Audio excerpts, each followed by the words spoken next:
Within the growth platform, obviously the driver of growth are values and vision.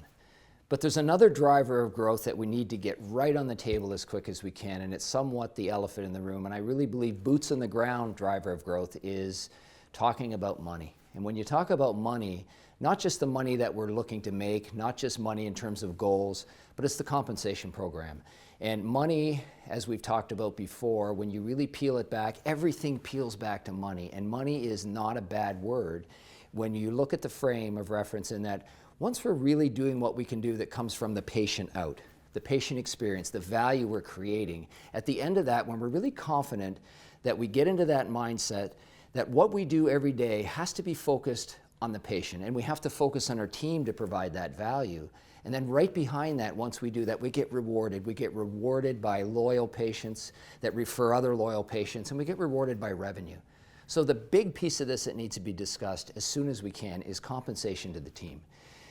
It's one of those things that when we want to deal with a state of transparency, it's easy to be transparent in a positive environment when we're filling our bucket, when we have lots of revenue, when we talk about expenses and we talk about being a team. And here's an important concept. The team is not an expense. The team is paid out of the bucket. And if you think of a business owner's mindset, we're really paid, and if you're paid as an expense, you have a problem as an owner. Really where you're paid is the results of doing what you need to do with your business, with your products and services. And when you're paid out of that bucket at the end of the day, once expenses are paid, you've invested in your business, you've taken care of your expenses, and you're clear that what you actually receive in terms of revenue generated, you're really happy with, and you create a sustainable model that customers will continue to pay you. They'll continue to come back. You'll continue to expand. That's a sustainable business. Now, the team that's very much a part of providing this value, providing the experience, they need to be paid. And they need to understand that the rewards that we all get from doing these great things every day has to be reflected in a compensation program. So here's where I really like to talk about this. We don't like to talk about money, but we have to talk about money. And I love to talk about money. I'm contrarian in that way. So let's peel this thing back. People need to understand that it's not just about coming to work and loving what you do. We all know this, and I'm absolutely tired of hearing this statement that says, research shows that money is not as important as many other things. Maybe it's 4 or 5 on the list of satisfaction in a job. That's crap. What really needs to be put on the table is there's so many other things that need to be on there, and I believe what we need to look at is saying, let's just put it on the table right now that we want to make sure that you're very clear in how you're rewarded through compensation. Compensation is not just getting paid. Compensation is also being compensated for what you do every day, to have great performance, to be very aware that you need to perform at a certain level, to be effective at all levels, to track these things with great metrics. But what's better than knowing if you do this, you get compensated not just in really well-earned pay, but also your compensation is I'm secure in what I do in my career. I'm secure in the fact that I know this business is going to be here for the long term. Longevity, sustainability, transparency, doing the right thing. And always at the end of that, knowing that I always have a place that I'm going to invest my time in, my amazing talent.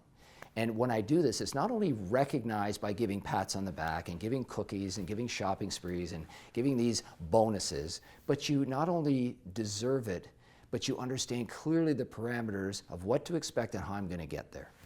So it's a really interesting way of looking at it, and here's how we look at doing this. I believe everybody at some level needs to understand that they're very comfortable with a base pay.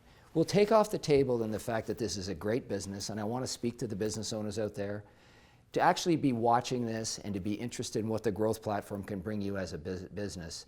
You're probably in a state right now that you're doing well in your business. You're looking to support your team. You're looking to really showcase what you do and bring it to higher levels. And you probably realize that you need a great team to do that.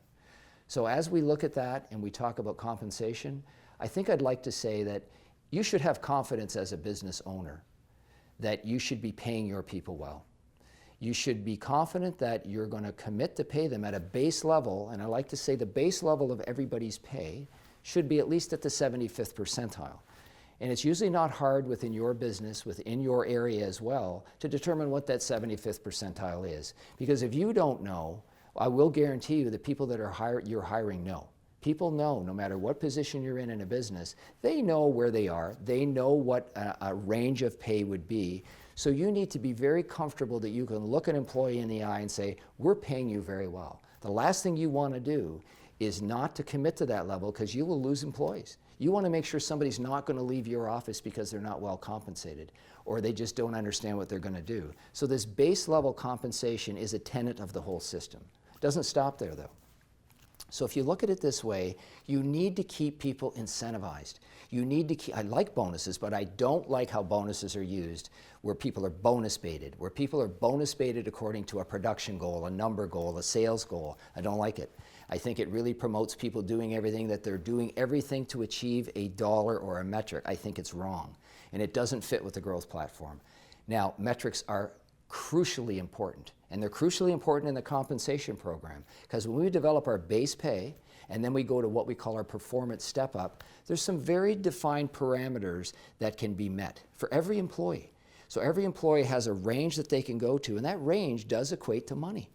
So if we're able to do this as a business, and we're able to define what we call performance step up parameters are, they're very well defined, and matter of fact, what we can do is we can sit down, people on people, and be very clear what these parameters are, that what we expect of them. And here's an interesting thing. None of those parameters are a metric. They are all about how you perform certain tasks, what you put into it. Some of it are relationship-based, but most important, what we do is we match these effective performance parameters to their roles. And in our roles, we like to even define an entire job responsibility defined in what we call our 4-block roles. So it's clear what we need to do. We need to take all of these performance step-ups, clearly define what they are, and we tie them to what their actual role is. So here's what they know. They know what I need to do. We're going to help them. We're going to help them with a lot of tools, support, mentors, people on people, management, ownership. We're all working and rowing in the same direction to make people effective in their performance. When you can do this, and here's how I want to tie it in. And it's quite simple. We will determine what your base level is, 75%. We will establish in each job responsibility or each area on the team, we will take that effective base, that baseline, and we will put an absolute definable category that we call, this is our performance step up. And it is money. And what we like to do with that is we will take that and we will take a 2-month period. And you can change the numbers or the time frames in this, but I think 2 months is a really relatively good time to get a really clear idea how they're doing, as long as we're monitoring and measuring in all of these areas of performance. Because keep in mind, when somebody is performing their job well with a task, the results will follow, which is interesting. And we're not keeping these results a mystery. They will be posted. Transparency, we're sharing the results. Keep in mind, we'll get back to numbers and money. We will clearly show number results and money results in terms of production, in terms of revenue, in terms of sales, wherever we can, but it's not the only thing. It's all of these wonderful parameters that speak to people being effective in their relationships. Remember the 4-block roles. Always about great relationships with your customers and what you do specifically in your roles. And it doesn't matter what it is, and no matter what your job responsibility is or what your career path is, we all can come out with this and say, here's our 4 main areas of responsibility. So I really like the fact that we're supporting this, and here's where the 2-month thing comes in. So if we were to do this, clearly when you get to a level, I mean past a probationary level, we'd like to say, here's your base level of pay. It will be somewhere in the 75th percentile. We don't need to split hairs here, but somewhere in that area. We'll have a defined level of step up. That step up can be anything specific to that role again. And we will then show them all of the 8 areas, and we're tracking metrics in all of those areas. Some of them are gut instinct. Some of them are how they relate to their customers. Some of them are about how they do with their efficiencies. All of this still comes out in the customer experience. It's all there, and it results in some things that are very quantifiable, but some things aren't. Something have to do with your reputation of their business that brings more business in. Hard to quantify, but it's there. And I will tell you, in a business like this that we promote in Growth Platform, that people know, the managers know. We listen to the noise out in the floor. We know who's doing well. So here's the brilliance, I think, of this system. We take the base level. Everybody knows to go to a maximum performance step up that has 8, 9, whatever you want in their separate categories. We're able to go through and we're able to determine how effective somebody is in their step up. And we don't want to get into a numbers game with an employee or a teammate. We want to tell them, quite simply, you are actually at a 47% performance step-up level. Because when we set this parameter, when you go up to the highest level of the parameter, this is literally blue sky. If you get somebody at 100% of step-up, it's almost such no limits blue sky cap, it's almost impossible to achieve. It's on purpose. It's there because we don't want to set a realistic goal. That whole thing about setting goals, I think, becomes counterproductive. We want to kind of take the ceiling off the goal and move it as high as you want.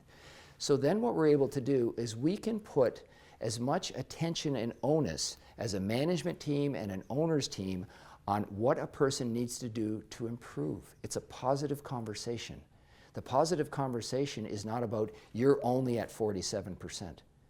Now, obviously, 47%, it depends on what we're gauging this on, but we want to be able to have a conversation how we can move them to higher levels. But they still own what they've done. It still is money. Let's put our money hats on. We're business owners. If somebody's not performing at, say, 75%, 80%, which normally at 47%, we will wrap our arms around them. But we're not going to pay them. We're not going to pay them something they don't deserve, because if they're not performing at a high level, I guarantee you business owners, when you look at your metrics, it's something that isn't as acceptable as you would like. So they're responsible for that 47% after that assessment for the next 2 months. Now somebody could say, well, I improved after the first 2 weeks. My levels are much higher. Well, that's fine, but you still own that 2 months. There's a certain thing that's called you're responsible and accountable for your performance and results. And when it comes to money, we need to walk the talk. So it's a little bit contrarian, but you own that next 2 months. Even though you just found about it today, that's responsible and accountable. Because what you do now in the next 2 months, you will be then assessed upon, and it could be as simple as a 10 or a 15-minute conversation with your manager. Your manager will tell you clearly where you are, clearly where are you in your effectiveness, in your performance, and give you really clear guidelines that you need to achieve to get to a higher level. And guess what? You're going to get paid more. So that becomes something which people, I think, can grasp, get their teeth into. But as a business, it just can't be random.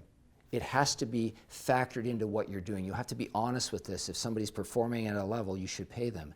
But it has to come out in something that is something that they can put their teeth into, they can put their head into. Now here's where it goes. It's not just a 15-minute meeting. You must have people on people support to communicate what you want to do, but then follow through. So the mentors are absolutely essential in Growth Platform. Likely the mentor is already performing at the highest level. He works in your business.